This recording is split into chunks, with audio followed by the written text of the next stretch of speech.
Are now saying Russian-speaking hackers are likely the conspirators behind a global cyber attack that hit several U.S. government agencies. Beyond that, officials are saying, quote, several hundred companies and organizations in the U.S. could also be affected by the hacking spree. Joining us now, Florida Congressman Mike Waltz, who also, of course, sits on Foreign Affairs, Armed Services, and the Intelligence Committees. He's also endorsed former President Donald Trump in his 2024 bid. It's nice to have you here with us in the studio. Yeah, thanks. Good to be with you in person. So let's talk about, first of all, this cyber hack that we learned about. Yeah. You're on Intel. Have you been briefed? What's your level of concern this morning? Haven't been briefed on this specifically, but we have been briefed on the explosion, the tsunami of ransomware attacks that are coming. And these are criminal actors all over the world. But what's most concerning are the ones that appear to be and often are state-backed, particularly Russia and particularly China. What concerns me so much, by the reporting, this appears to be Russian hackers.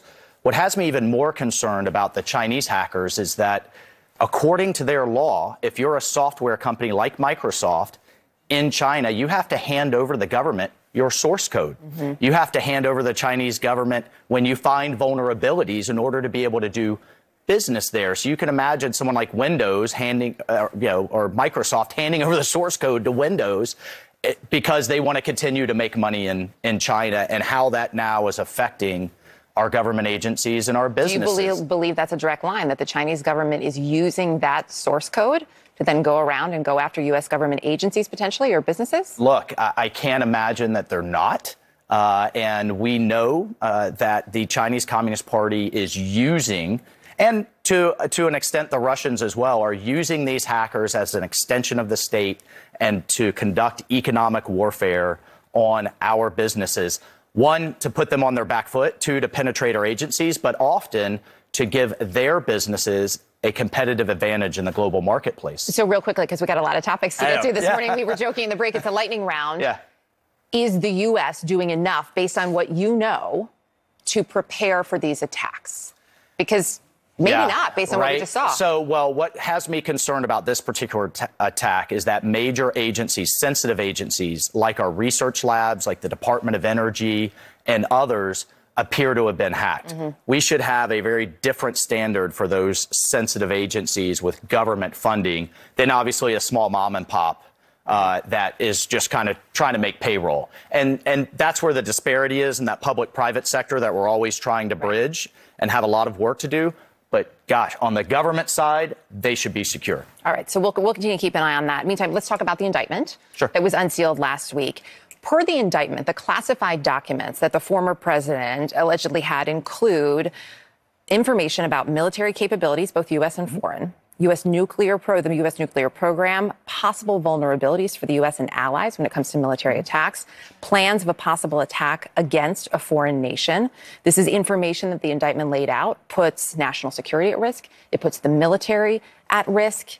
Given how the former president is alleged to have handled these documents and this information, you endorsed him, as I noted, in April in his re-election bid here. Does any of this give you pause about the way that information was allegedly handled by him? Yeah, so a couple of things, and this is all obviously going to play out. One, you mentioned the word alleged. So this is the prosecution side of what happened, and obviously the president will mount his defense and give the other side of the story, context, what have you. Two, I think we're going to see a very difficult and complex and convoluted legal case here, because you have conflicting statutes in the Presidential Records Act and in the Espionage Act. So but the Presidential Records Act, right, is a newer and more specific law that many legal analysts say will trump, pardon the pun, happens a lot. The Espionage Act. And when you have to prove intent, both on the front end and on the retention end through the Espionage Act, if that's what they indeed stick with, then if the president believed, and legal precedent holds, for example, in the Clinton tapes, that the Presidential Records Act was the governing statute, I think that's going to be an incredibly difficult case to make. And then finally, a lot of the evidence rests on piercing the attorney-client privilege, which is very rare, unprecedented, certainly hasn't been done before with a former president and sitting political candidate. And if the judge decides that's not admissible, that could be a very significant development. So that's an if as we watch for that. But when we look at where things stand, the Presidential Records Act, right? The Presidential Records Act says that those records belong to the public, right? I think there's a lot of confusion over documents, how they're classified, when they can be declassified, who they belong to, who's in charge of them when it comes to the National Records Act. So a lot of that has been established as we're looking at this. What about when it comes to obstruction? But you're actually making my point. There's a lot of confusion of what belongs to the president, what belongs to the public. And so it's clear that once the president leaves office. Let me finish. The National Archives just testified before the Intelligence Committee, and we've released this testimony.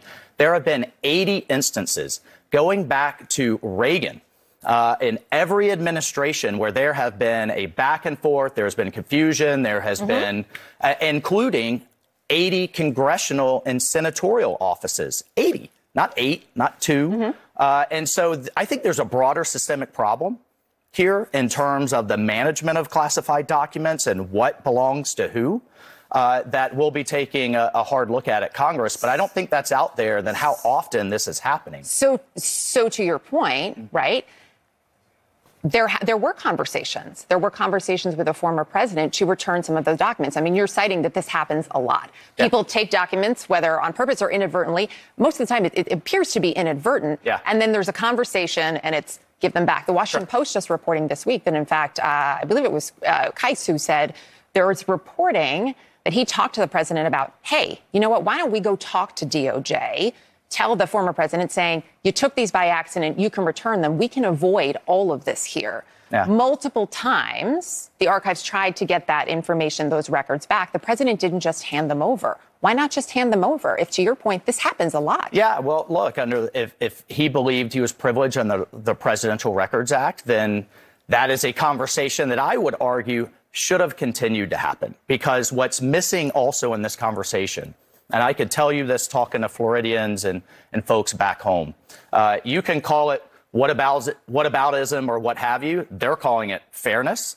And there's legal precedent here when you have the Clinton tapes, when you have the Clinton emails, when you have the fact that the sitting national security advisor right now, Jake Sullivan, was sending and laundering classified documents into an unclassified server, on top of the fact that the sitting president of the United States admitted he had documents in his garage that you're going in and out of. People look at that and say, whoa, wait a minute. There was prosecutorial discretion there. They didn't prosecute. They didn't go after these folks in all of these other instances. But in the one, you go after President Trump. And I could tell you, I've served in places where this, in the third world, all over the country, where the party in power uses the power of the state to go after political opponents. And yet we're seeing that now. I never thought I'd see this in the United States. And I think the damage that's being done to people's trust, on top of the years of Russia, on top of the Russia, on top of the Durham report that shows, and the FBI director said was abhorrent, was unacceptable, and all of those folks have since been fired. Now we're telling people, trust us when it comes to Trump this time. People aren't buying it, and I think that's why you're seeing his poll numbers actually go up. So let's unpack some of this, because there is some confusion, right, in the way that you're laying things out. These are not all apples to apples. We're basically out of time, but it's important to note President Biden, the special counsel, is still investigating President Biden in terms of the documents that were found there. They've right? also So that's been investigating Hunter for 4 years. So that's not, yes, and there are questions about that from both sides of the aisle. I mean, but that, so President Biden is still being investigated, right? Vice President Pence and we'll see how long that goes. You talk about these tapes. It's amazing that this one went in just a few months, and the Hunter Biden investigation and now the Joe Biden investigation, right? So those can all be moving. Questions. But you're throwing a bunch of things into a basket that are not all the same. And I do think it's important for our viewers to understand the differences there. I hope you guys unpack those. We're going to have to, we will. We have multiple times. We have multiple fact checks on the website as well. I'm told we're out of time. Really do appreciate you coming into the studio. I hope to see you in here again. Thanks.